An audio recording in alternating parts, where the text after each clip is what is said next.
What is up, my fellow Firehouse 51 fanatics? Welcome back to the channel. Today, we're taking a deep dive into one of the most gut-wrenching, shocking, and frankly, terrifying moments in the history of Chicago fire. A moment that had us all on the edge of our seats, screaming at our TVs, and fearing the absolute worst. We're talking about the day we almost lost one of the pillars of 51, the heart and soul of Molly's, the one and only Christopher Herrmann. Now, if you're a die-hard member of the One Chicago family, you know that our heroes face death-defying situations every single day. They run into burning buildings when everyone else is running out. It's what they do. But what makes this particular story so devastating is that the attack on Herrmann didn't happen in a five-alarm fire.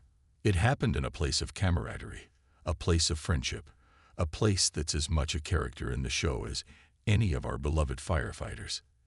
It happened at Molly's. Let's set the scene. Herrmann, in his classic big-hearted way, was trying to do a good deed. He and Cruz had taken a troubled kid, Freddie, under their wing. They gave him a job at Molly's, a chance to turn his life around, to escape the pull of the streets. It was a classic Herrmann move, wasn't it? Always seeing the good in people, always willing to give someone a second chance. That's the Herrmann we know and love. But Freddie was a kid wrestling with some serious demons, and in a moment of sheer, unadulterated rage, he turned on the very man who was trying to save him. It was a moment that came out of nowhere, a brutal, senseless act of violence that left us all breathless. 1 minute, Herrmann is closing up the bar, probably thinking about his wife and kids. The next, he's lying in a pool of his own blood, stabbed and left for dead. The silence that followed was deafening. The emptiness of Molly's, a place usually filled with laughter and life, became a haunting crime scene. And this is where the genius of the One Chicago universe really kicks in. The story didn't just stay within the confines of Chicago Fire. It spilled over, creating a heart-pounding, multi-show crossover event that had us glued to our screens. Suddenly, this wasn't just a Chicago Fire episode. It was a Chicago Med emergency. We saw the incredible doctors and nurses of Med fighting tooth and nail to save Herrmann's life. The tension was unbearable.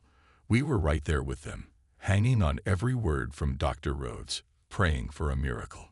The sterile, white walls of the hospital were a stark contrast to the familiar, comforting chaos of the firehouse. And let's not forget the emotional toll this took on our 51 family.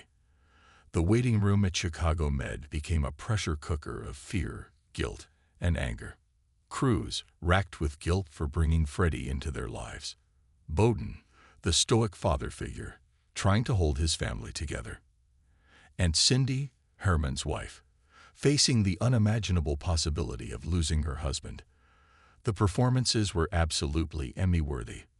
You could feel their pain, their desperation. It was real, it was raw, and it was utterly captivating. Now, I want to hear from you guys. What were you feeling during these episodes? Were you as much of a wreck as I was? Drop a comment down below and let me know. Did you think Herrmann was going to make it? Be honest. There were moments when I truly believed we were about to say a final, heartbreaking goodbye to one of our favorites. And if the medical drama wasn't enough, the storyline then boiled into Chicago PD. Voight and his team were on the case, and you know when the intelligence unit gets involved, things are about to get intense. The hunt for Freddie was on, and the city of Chicago felt a little smaller, a little darker.